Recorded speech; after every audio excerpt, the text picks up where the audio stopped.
The HOA decided to block my driveway, so I gave them a reason to move they would never forget.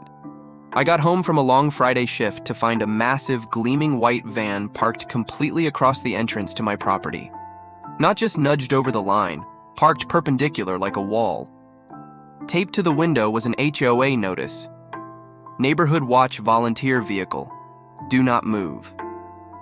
Here's the thing. I wasn't in their HOA. My small property was grandfathered in long before their identical houses ever existed.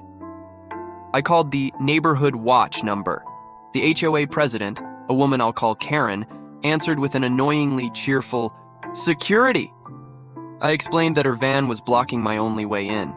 She told me, "Oh, our volunteers are doing surveillance all weekend. We can't move the post." I told her that was unacceptable.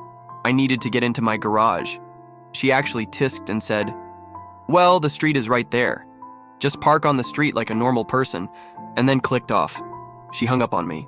That's when I remembered what I had in my shed from my old pest control side hustle. 3 large containers of boar scent.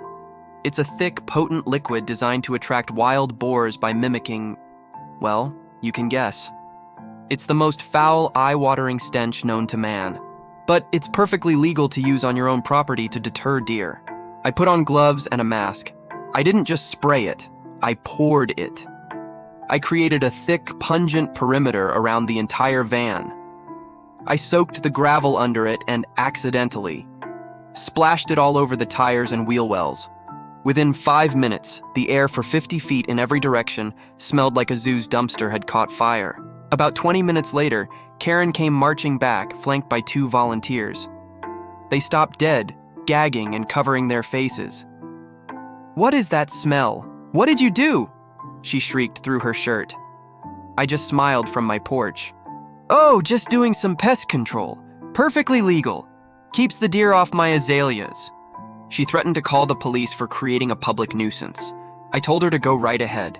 The deputy who arrived took one sniff, recoiled, and asked me, "Is this your property line, sir?" I said, "Yes, it is." He just looked at Karen and said, "Ma'am, I can't arrest a man for using legal pest repellent on his own land. You're the one trespassing." They tried to wait me out, but the smell was getting into the van's upholstery. I watched them try to air it out, gagging every time they opened the doors. Less than an hour later, a very angry volunteer scrambled in, rolled down all the windows, and sped off.